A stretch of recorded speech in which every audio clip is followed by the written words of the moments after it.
satu peperangan antara kebaikan dan kejahatan. Dan kita adalah sebahagian daripadanya. Sejarah telah membuktikannya. Nubuatan memberi amaran. Salib menunjukkan jalan dan tidak lama lagi Yesus akan kembali. Inilah kontroversi besar.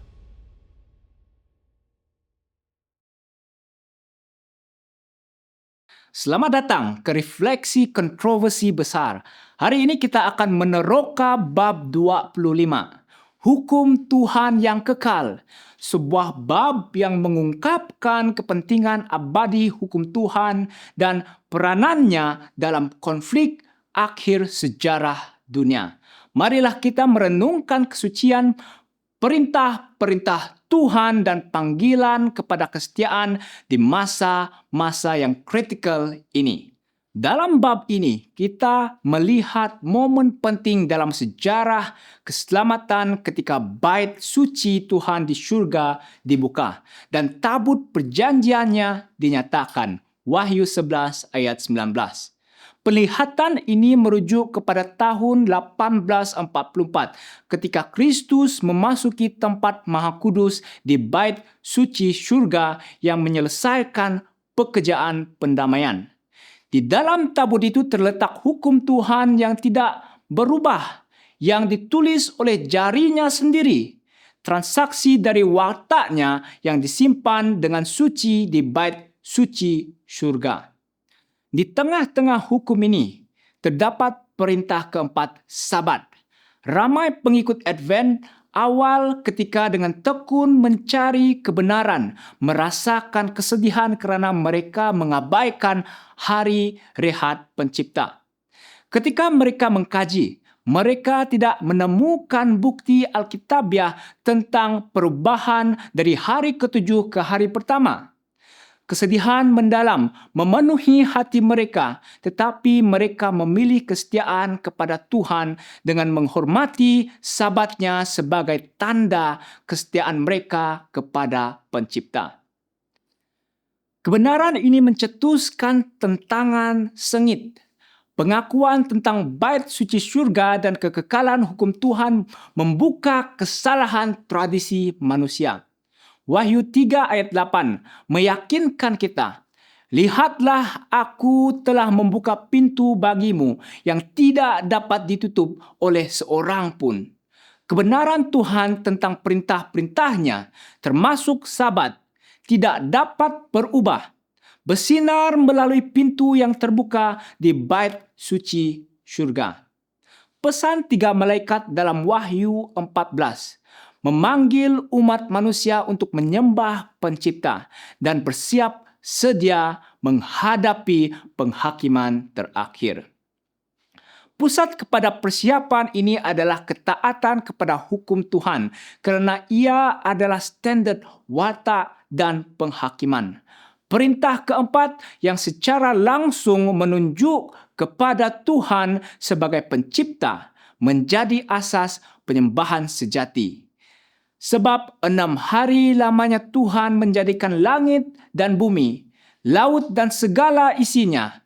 Keluaran 20 ayat 11. Sabat tetap menjadi tanda abadi kesetiaan kita kepada Tuhan dan pengakuan akan kuasa penciptaannya.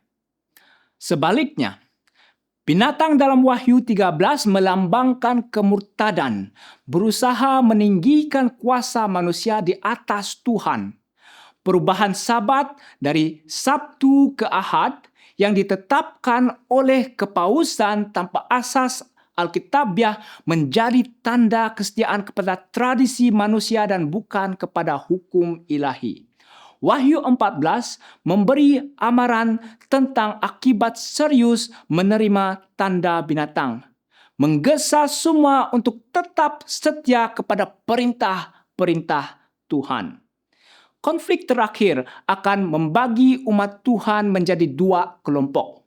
Mereka yang memelihara perintah Tuhan dan iman kepada Yesus dan mereka yang menyembah binatang dan gambarnya. Meskipun kekuatan dunia akan bersatu untuk memaksa pemeliharaan hari Ahad, umat Tuhan akan tetap berdiri teguh. Kesetiaan mereka kepada Tuhan dimeteraikan melalui kesetiaan kepada hukum-Nya.